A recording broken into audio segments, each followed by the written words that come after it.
amma jiraatan jirti shubbisi nyaadhu dhugii jedha gariin kijibe. Dhimma lubbuuti malee dhimmi garaa furdisuu kun yommuu akka dhibe.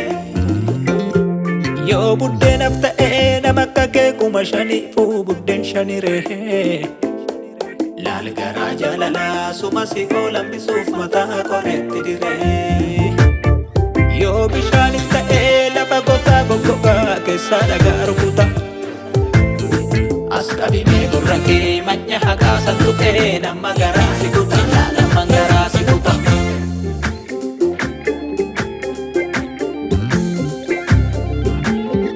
Koodeen akka lubbuu ati ijaan sassattuu garaan karaa si didee jettuun kolfaa basha'aa beenu harmeetti gorra. Kuni buleen bubbuluu jirti guyyaan dukkanaa ilkaan kolfuu dharra'uu otuu filtee uffattu gaafsan sitti korra.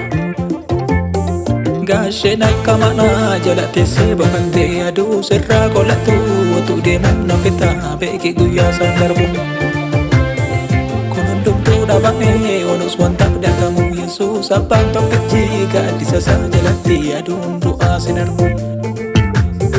Meeyita yaada kaaganaadhaan dargaggeessa jedhi amma malee harri kunuu boruu kadeessa. Sisuu beefoon kun kiidatti gassi geessa. Bakka dhugaan jirtu karaa keessuma beeka. Amma guyyaan fayyina kee beellama dhaabi.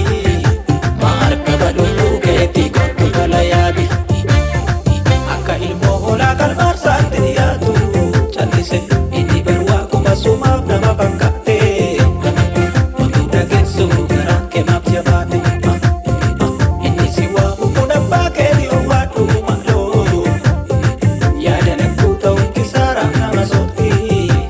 Sitti namichuu koo burqaaf hedduu baatti.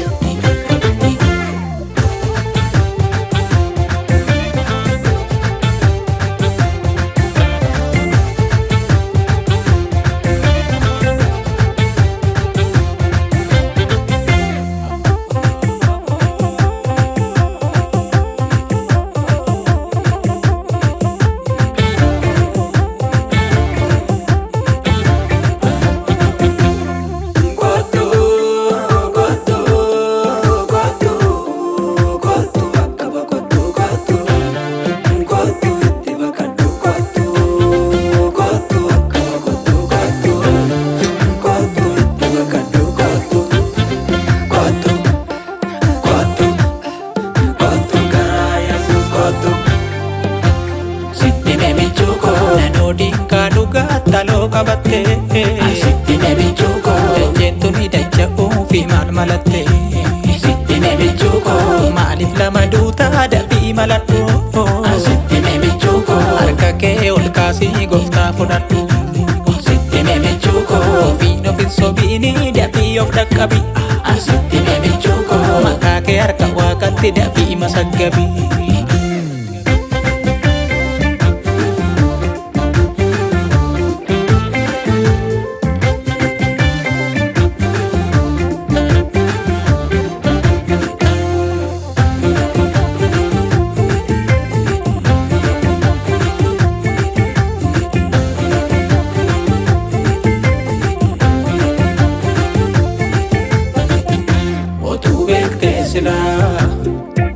Otuu beektee silaa bishaan jireenyaa ta'eet bishaan si kadhata ere. Otuu beektee silaa namni ija tokkitti immoo biyyoodhaan taphata ere. Otuu beektee silaa lubbuun kee tokkitti kuni Yesuus qofa wabiinshi. Otuu beektee silaa daftee dhirsa shaniiftee lataa bula gabiishi. Nuti durmoo har'a qodaa tokko dhumna aree hin jedhin rafuu malee akkatti kaatu maal hin beekta. Beekottuu lubbuu kee dhabsuudhaan maaf hin jafta. Moo warra akka keessi marsinaa si to'e laata. Isaanittuu himi firruu hammarraan ga'uu qabsan. Beekadhu sinnaan kee lubbuudhaan wabiin qabu. Har'a fakkaatu iyyuu dhugaa dirba hiyyeessa. Kan isa soorratu hunduu galgalli kuufa. Oduu karra haqaa beektu maaf du'isiisuuf.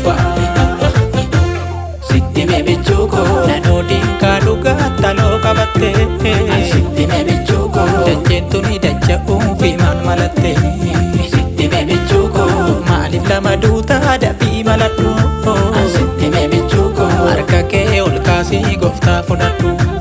Sitti mee michuu koo ofiin of hin sobiini dafii of dhaqqabi. Sitti mee michuu koo maqaa kee harka waaqatti dafii masaggabi.